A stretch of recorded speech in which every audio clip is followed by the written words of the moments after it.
ലോകത്തിലെ ഏറ്റവും ശാസ്ത്രീയമായ മതം ഇസ്ലാമാണ് എന്നാണ് ഷമാ മുഹമ്മദ് പറഞ്ഞത്. ഷമാ മുഹമ്മദ് എന്ന് പറഞ്ഞാൽ കോൺഗ്രസിൻ്റെ വലിയ നേതാവാണല്ലോ. പുള്ളിക്കാരി തന്നെ പറഞ്ഞതുപോലെ എൻ്റെ കാലിൻ്റെ അടിയിൽ ഒരു ഇറ്റാലിയൻ പാസ്പോർട്ട് കിടപ്പുണ്ട് എന്ന് പറഞ്ഞ ആളാണ്. കാലിൻ്റെ അടിയിൽ നിന്നാണ് പറഞ്ഞത്. ചാനൽ ചർച്ച പറഞ്ഞാണ്, ഏഷ്യാനെറ്റിലെ മറ്റോ പറഞ്ഞാണ്. ഭർത്താവ് വിദേശിയാണ്. അപ്പോൾ ഏതായാലും ഷമാ മുഹമ്മദിൻ്റെ ഈ പ്രസ്താവന അവർ ഡീറ്റെയിൽ ചെയ്യുന്നുണ്ട്. അതായത് ഗണിതശാസ്ത്രം ഉണ്ടാക്കിയത് ഇസ്ലാമാണ്. അപ്പോൾ ലോകത്തിൽ ഏറ്റവും കൂടുതൽ ശാസ്ത്രീയ സംഭാവനകൾ നൽകിയിട്ടുള്ള മതം ഇസ്ലാമാണ് എന്ന് പറയുന്നതിൽ വല്ല കാര്യമുണ്ടോ? ഒന്നാമത് അവർ പുലിവാല് പിടിച്ചത് ഈ മുഹമ്മദ് ഷമി, അതുപോലെ രോഹിത് ശർമ്മയുടെ ബോഡി ഷേമിങ് നടത്തിയിട്ടാണ് അല്ലേ, തടി എന്ന് പറഞ്ഞിട്ട്. പിന്നെ അപ്പോൾ അവരങ്ങനെ പുലിവാല് പിടിച്ചു കഴിഞ്ഞപ്പോൾ ഈ മുഹമ്മദ് ഷമി ഉണ്ടല്ലോ, ബൗളർക്കെതിരെ ഈ ഇസ്ലാമിക മൊല്ലാക്കന്മാർ രംഗത്ത് വന്നു. കാരണം അദ്ദേഹം നോമ്പ് കാലത്ത് വെള്ളം കുടിക്കുന്നില്ല, നോമ്പ് നോക്കുന്നില്ല എന്ന് പറഞ്ഞപ്പോൾ അപ്പോൾ ഷമിയെ പിന്തുണച്ച് ഷമാ മുഹമ്മദ് രംഗത്ത് വന്നു. ബാലൻസിങ് ഒരു ബാലൻസ് ആക്ടാണ് ചെയ്തത്. അതിൻ്റെ ഭാഗമായിട്ടാണ് അവർ പറഞ്ഞത്. അവരാദ്യം പറഞ്ഞതും ശാസ്ത്രീയതയായിരുന്നു, രണ്ടാമത് പറയുന്നതും ശാസ്ത്രീയതയാണ്, ഇസ്ലാം ശാസ്ത്രമാണ്. ഈ ഇസ്ലാം ശാസ്ത്രമാണെന്നുള്ള അവരുടെ പോസ്റ്റിൻ്റെ അവസാനം അവരെന്തോ ആര്യഭട എന്നും പറഞ്ഞിട്ടുണ്ട്. അപ്പം എഴുതി വന്നപ്പോൾ പുലിവാല് പിടിച്ചോ എന്നുള്ളൊരു സംശയം അവർക്കും ഉണ്ട്. കാരണം ആര്യഭടൻ്റെ പേര് പറഞ്ഞിട്ടുണ്ട്. ആര്യഭടൻ മുസ്ലിം ആണെന്നാണോ ഇവർ പറഞ്ഞത്? ഇതിൻ്റെ അകത്തുള്ള പ്രശ്നം എന്താണെന്ന് വെച്ചാൽ, ഈ അറബ്, അതായത് ഇസ്ലാം വരുന്നതിന് മുമ്പുള്ള അറബ് രാജ്യങ്ങളും കാര്യങ്ങളും ഒക്കെ ഉണ്ടല്ലോ. ഉദാഹരണത്തിന് ഹാറൂൺ അൽ റഷീദ് പോലുള്ള ആളുകളൊക്കെ ഇവർ ഈ ആസ്ട്രോണോമി, ഈ പ്രത്യേകിച്ച് ആസ്ട്രോണോമി,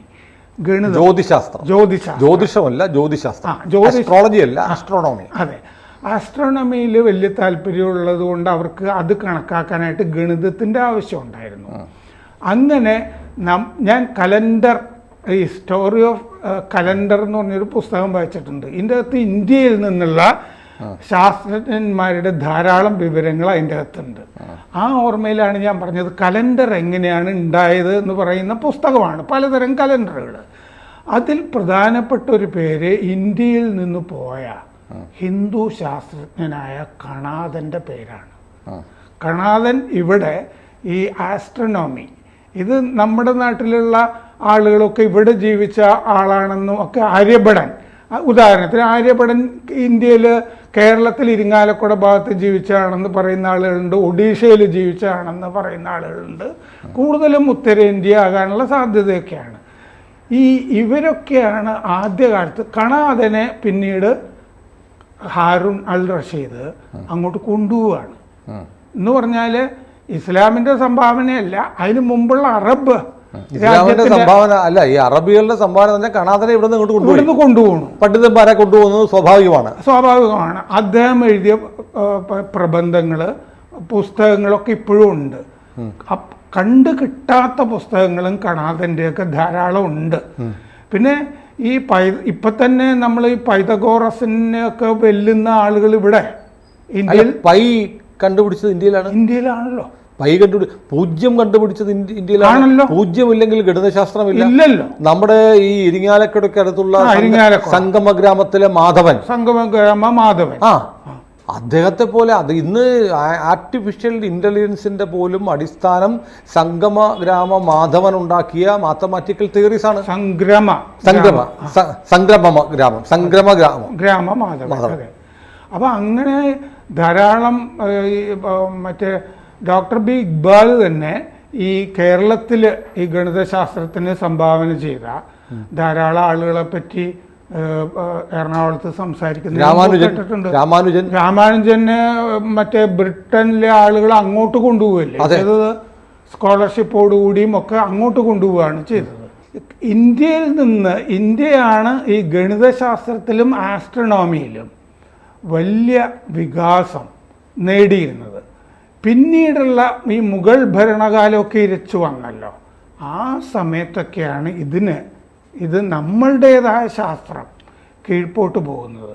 ഇപ്പം നമുക്ക് തന്നെ തുരുമ്പ് പിടിക്കാത്ത മറ്റേ ഇരുമ്പിൻ്റെ സ്തൂപമൊക്കെ ഡൽഹി. അതെ അതെ, അല്ല അവിടെ പോകണ്ട, നമ്മൾ അയൺ പില്ലർ മൂകാംബികയിൽ പോവുക. കൊല്ലൂർ മൂകാംബിക ചെന്നിട്ട് മൂലസ്ഥാനത്ത് കുടജാദ്രി മലനിരകളിലുള്ള അവിടെ ചെന്നാൽ അവിടെ ശാക്തേയ ആചാരപ്രകാരം പൂജ നടക്കുന്ന ഒരു ചെറിയ ക്ഷേത്രമുണ്ട്. അതിൻ്റെ മുന്നിൽ ദേവി അസുര നിഗ്രഹം നടത്തി എന്ന് പറയുന്ന ശൂലത്തിൻ്റെ ഭാഗമെന്ന് പറയുന്ന ഒരു ഇരുമ്പ് തൂണുണ്ട്. കാറ്റും മഴയും കൊണ്ട് നൂറ്റാണ്ടുകളായിട്ടിരിക്കുക, തുരുമ്പിക്കില്ല. ഡൽഹിയിലെ അയൺ പില്ലർ എന്ന് പറഞ്ഞ് ലോകത്തിലൊരു അത്ഭുതമായിട്ട് നിൽക്കുക. അതെ അതെ, ഇങ്ങനത്തെ ഒരുപാട് ടെക്നോളജി നമ്മൾ ഡെവലപ്പ് ചെയ്തിരുന്നതാണ്. നമ്മളെ കളിയാക്കുന്ന നമ്മൾ വിമാനത്തിന്റെ കാര്യമൊക്കെ വിമാനത്തിന്റെ രേഖാചിത്രം നമ്മൾ ഉണ്ടാക്കിയിട്ടുണ്ട്. അത് ഈ വക കാര്യങ്ങളെല്ലാം അല്ല, ഞാനിപ്പോൾ ആലോചിക്കുകയാണേ, ഇപ്പോൾ ഇവർ പറയുന്നു ശാസ്ത്രത്തിന് വലിയ സംഭാവനകൾ നൽകിയത് ഇസ്ലാമാണെന്ന് പറയുന്നു. അതിനവർ പറയുന്ന ഒരു ന്യായം എന്നറിയോ, ഇസ്ലാം നബിക്ക് ശേഷം ഉണ്ടായതല്ല, അതിനു മുമ്പും ഇസ്ലാം ഉണ്ടായി. ലോകം ഉണ്ടായപ്പോഴേ ഇസ്ലാം ഉണ്ടായിരുന്നു. ഇപ്പോൾ ഇന്ത്യയെക്കുറിച്ച് പറയുന്നത് ആദം നബി, ആദ്യത്തെ പ്രവാചകനായിരുന്നു ആദം നബി, ആദ്യത്തെ മനുഷ്യൻ എന്ന് ബൈബിളിൽ പറയുന്ന ആൾ. ബൈബിൾ കോപ്പി അടിച്ചാണല്ലോ ഈ സാധനം മുഴുവൻ ഉണ്ടാക്കിയത്. അത് അങ്ങനെ ഇപ്പോൾ ആദംസ് ബ്രിഡ്ജ് ആണല്ലോ നമ്മുടെ രാമസേതു ഇവിടെ ഇന്ത്യയിൽ വന്നിട്ടുണ്ട്. അതുകൊണ്ട് ഇന്ത്യ മുഴുവൻ ഇസ്ലാമിൻ്റെയാണെന്നാണ് പറയുന്നത്. എന്തുള്ള തിയറി പറയുന്നത് പോലെ ആദം നബി ഇന്ത്യയിൽ വന്നിട്ടുണ്ട്, അതിന് ഇന്ത്യ മുഴുവൻ ഇസ്ലാമാണ്. നബി 14-ാം നൂറ്റാണ്ടിലാണ് വന്നത്, അതിന് മുമ്പും ഇസ്ലാം ഉണ്ടായിരുന്നു എന്ന് പറയുന്ന തിയറി, അത് തന്നെ അതിൻ്റെ തന്നെ ശാസ്ത്രീയത എന്തൊരു വങ്കത്തരമാണ്. ഇപ്പോൾ ഇവർ പറയുന്നത്, ഇപ്പം മദ്രസ പാഠപുസ്തകങ്ങളിൽ പഠിക്കുന്നത് അല്ലെങ്കിൽ ഖുറാൻ പറയുന്നത് ഭൂമി പരന്നതാണെന്നാണ്. ഏറ്റവും ശാസ്ത്രീയമായ കാര്യമാണല്ലോ ഭൂമി പരന്ന്. മഴ ഉണ്ടാവുന്നത് എങ്ങനെ? അള്ളാഹു ആണ് മഴ പെയ്യിക്കുന്നത്. മദ്രസ പാഠപുസ്തകത്തിലുള്ളതാണ്, അള്ളാഹു ആണ് മഴ പെയ്യിക്കുന്നത്. നമ്മൾ ശാസ്ത്രീയമായിട്ട് എങ്ങനെയാണ്? വേറൊരാൾ ചന്ദ്രനെ പിളർന്ന കഥ പറയാം, അത് നബി തന്നെ. അത് നമ്മുടെ ഇവിടെ ടെമ്പിൾ മൗണ്ടിരിക്കുന്ന അവിടെ നിന്ന് മറ്റേ സാധനത്തിന്റെ പുറത്താണ് കുതിരയുടെ ഉടലും മനുഷ്യന്റെ ശിരസുമുള്ള ബറാക്കിന്റെ പുറത്ത് കയറി ഇദ്ദേഹം അവിടേക്ക് പോയി ആദ്യത്തെ ശൂന്യാകാശ യാത്ര നടത്തി. യൂറി ഗഗാറിനല്ല ആദ്യത്തെ ബഹിരാകാശ യാത്ര. എന്നിട്ട് തീർന്നില്ല, എന്നിട്ട് ഒറ്റ വെട്ട വേണ്ടി വന്നുള്ളൂ, 2 കഷ്ണമായി ചന്ദ്രൻ. ശാസ്ത്രീയമാണ്. അതിന്റെ ആ ശാസ്ത്രത്തിന്റെ അടിസ്ഥാനത്തിലാണ് ഈ മാസപ്പിറവി ഉണ്ടോന്ന് നോക്കുന്നത്. ശാസ്ത്രമാണല്ലോ. അപ്പൊ അതുകൊണ്ട് മാസപ്പിറവി ചിലപ്പോൾ കാണില്ല. ഈ വാക്സിനേഷൻ ഇല്ലേ, അത് വാക്സിനേഷൻ വിരുദ്ധത ശാസ്ത്രമാണല്ലോ. ശാസ്ത്രമാണ്. അല്ല, ഞാൻ പറയുന്ന എല്ലാ മതങ്ങളിലും ഫാൻറ്റസി ഉണ്ട്, കഥകളുണ്ട്, റിയാലിറ്റി മിത്തുണ്ട്. അതൊക്കെ അങ്ങനെ തന്നെ അംഗീകരിക്കണം. അങ്ങനെ. പക്ഷേ എൻ്റെ മതത്തിൽ നിൻ്റെ മതം മുഴുവൻ മിത്താണ്. നമ്മുടെ ഷംസീർ പറയുന്ന പോലെ ഗണപതി മിത്താണ്, പക്ഷേ അള്ളാഹ് മിത്താണെന്ന് ഞാൻ പറയത്തില്ല. കാരണം ഞാൻ പഠിക്കുന്ന കാലം മുതലേ പരീക്ഷയ്ക്കുള്ള എല്ലാ ചോദ്യങ്ങൾക്കും ഉത്തരം എഴുതാറില്ലെന്നാണ്. അള്ളാഹു മിത്താണോ എന്ന് ചോദിച്ചപ്പോൾ ഷംസീർ പറഞ്ഞത്. പഠിക്കുന്ന കാലത്തെ പരീക്ഷയ്ക്ക് എല്ലാ ചോദ്യത്തിനും ഉത്തരം എഴുതില്ല എന്ന് പറഞ്ഞാൽ തൻ്റെ ഈ ചോദ്യത്തിന് മറുപടി ഇല്ല എന്നുള്ളത്. അത് മറുപടി പറയാൻ ഇത്തിരി കുളിരും. അപ്പോൾ എന്ന് പറയുന്ന പോലെ ശാസ്ത്രീയത എന്ന് പറയുന്നത് എൻ്റെ മതം ശാസ്ത്രമാണ് എന്ന് പറയുമ്പോൾ നമ്മുടെ മുന്നിലിരിക്കുകയാണ്. ഇവരെങ്ങനെ ഡോക്ടറായി? പല്ലു ഡോക്ടറാണ്. ഒരു അടിസ്ഥാനപരമായുള്ള ഒരു അറിവെങ്കിലും വേണ്ട. ഇത്ര മ്ലേച്ഛമായ രീതിയിൽ ശാസ്ത്രത്തെ പോലും അവമതിക്കുന്ന തരത്തിൽ ശാസ്ത്രീയത എന്ന് പറയുന്നത് ലെവലേശമില്ലാത്ത ഒരു വിശ്വാസധാരയെ വാരിക്കൊണ്ടിരിക്കുകയാണ്. ക്ഷമ ഇത് പറഞ്ഞപ്പോൾ ഞാൻ വേറൊന്നും കൂടി എൻ്റെ മനസ്സിൽ വന്നു. ഈ ഇപ്പോൾ സംസ്ഥാന സമ്മേളനം നടക്കുകയാണല്ലോ, അവിടെയും അത് ഈ സഖാവ് ഗോവിന്ദനെ ആവർത്തിക്കുന്നുണ്ടായിരുന്നു. മാർക്സിസം ശാസ്ത്രമാണ്. സുനിൽ കേട്ടിട്ടില്ലേ ഇവർ പറയുന്ന? ശാസ്ത്രീയ സോഷ്യലിസമാണ് മാർക്സിസം എന്നല്ലേ പറയുന്നത്. മാർക്സിസം ശാസ്ത്രമാണ്. ഞങ്ങൾ ഈ പറയുന്ന മുഴുവൻ ശാസ്ത്ര തത്വങ്ങളാണെന്ന്. രാവിലെ എണീറ്റിട്ട് ആദ്യം ഗോവിന്ദൻ ചെയ്യുന്ന ഒരു ടെസ്റ്റ് ട്യൂബ് എടുക്കും. അതിനകത്ത് അരക്കഴിഞ്ഞ് മാർക്സിസം, അരക്കഴിഞ്ഞ് ലെനിനിസം, പിന്നെ ഒരു അരക്കഴിഞ്ഞ് കുറച്ച് മദ്യം, പിന്നെ കുറച്ച് മാവോയിസം ഇട്ടിട്ടൊന്ന് കുലുക്കും. എന്നിട്ട് അതിൽ നിന്ന് ബഹിർഗമിക്കുന്ന വാതകങ്ങൾ ശ്വസിച്ചതിന് ശേഷമാണ് അദ്ദേഹത്തിൻ്റെ ഒരു ദിവസം ആരംഭിക്കുന്നത്. കാരണം ശാസ്ത്രീയത അങ്ങനെയാണ്. എല്ലാവരും നമ്മൾ ശാസ്ത്രജ്ഞന്മാരെ കുറിച്ച് അങ്ങനെയാണല്ലോ. ഇപ്പോൾ എൻ്റെ നാട്ടിലെ കുമാരനൊക്കെ ശാസ്ത്രജ്ഞനാന്ന് ഓർക്കുമ്പോൾ എനിക്ക് രോമാഞ്ചം വരുന്നത്. ബ്രാഞ്ച് സെക്രട്ടറിയാ എന്ന് പറയുന്നത് പോലെ ഈ സത്യത്തിൽ ഇങ്ങനെ ശാസ്ത്രമാണെന്ന് പറയുന്നുണ്ടല്ലോ. ഇസ്ലാം ശാസ്ത്രമാണ്, മാർക്സിസം ശാസ്ത്രമാണ്. അതാണ് അന്ധവിശ്വാസം. അതാണ്. ഏതായാലും ഷമാ മുഹമ്മദ്, ഞാൻ ഷമാ മുഹമ്മദിൻ്റെ എല്ലാ ചാനൽ ചർച്ചകളും കാണാറുണ്ട്. എനിക്ക് ടി വി ഞാൻ കാണാറില്ല. ഇപ്പം എല്ലാ മനുഷ്യരും എൻ്റെ വീട്ടിലെ ടി വി വല്ലപ്പോഴും ഒക്കെ വർക്ക് ചെയ്യും. ഒരു മാസത്തിൽ 5 ദിവസം പോലും വർക്ക് ചെയ്യുന്നില്ല. പക്ഷേ ഞാൻ ഉറപ്പായും കാണും.